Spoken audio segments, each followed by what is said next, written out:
Hi, my name is Nimar Katab and today I'll perform CPR on an adult.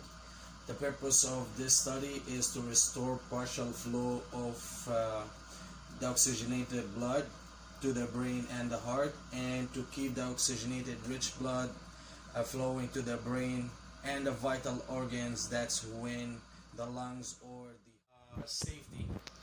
After we check safety, we check for responsiveness.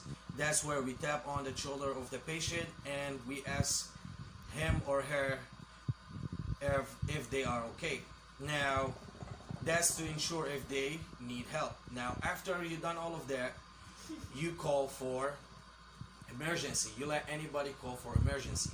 Now, after that, you check for breath and pulse. Now, for breath and pulse, when you check it, take at least 10 seconds while you're checking them. Now, if there is no pulse and breath, now you perform CPR. Now, before you start performing this CPR, you need to place your dominant hand first, where it's on the heel of your hand first. That's literally below the center part of the chest, and then you place the other hand on top of it so they overlap. Now after that, you perform 30 chest compression at rate of 100 to 120. Now why you doing the chest compression? First, make sure that the depth of it is about 2 to 2.4 inches, which is 5 to 6 centimeters, or and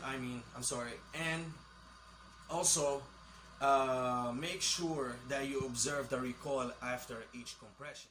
When we start the chest compression, we said we make sure that our dominant hand is first and the other one on top of it. Then we perform 30 chest compression. Now make sure we are straight so it's effective, and then we start.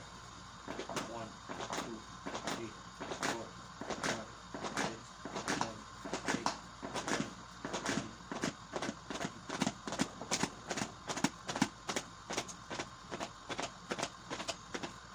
9. Now after we finish from the 30 chest compression, we give now we start with the ventilation, where we give 2 slow breaths to our patient. Now we proceed with the head, tail, chin lift maneuver. This is the best way for us to open the airway. And after we proceed with that position, we pinch the nose and then we slowly breathe onto the patient mouth, and make sure that each breath the chest rises. That's where we ensure that our breath is effective, or other else it's not. Now also make sure that if the patient have a neck injury, we can do a jaw thrust, where we just lift the head up like that from the jaw, okay, and then we proceed with the ventilation.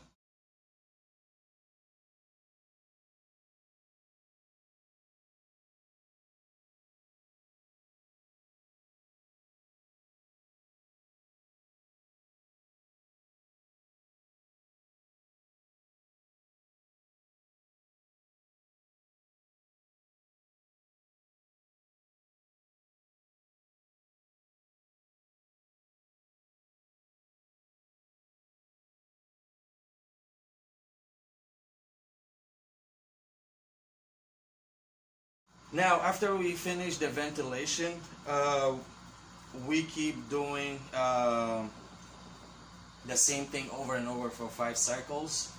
Now after the 5 cycles, we check for breath and pulse. If the patient is breathless and pulseless, we continue CPR. If the patient does have a breath and pulse, now we position the patient in the recovery position. Now how we do this is by tilting the head backward. That's to open the airway and straighten the head and the neck. Now we get the other hand under the chin and the other hand on the side.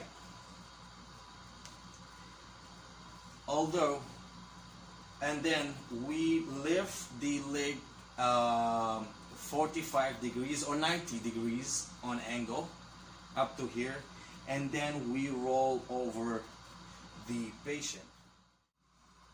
Now, thing to remember while doing a CPR is if there is another person who knows how to do a CPR, or there's another medical personnel with you, you can switch with them. In that case, you won't get tired, you won't get fatigued, you know. Now, back to the recovery position. We keep the patient on the recovery position until the emergency comes, and then after that you report your data. And that's all for the CPR for the adult. Thank you.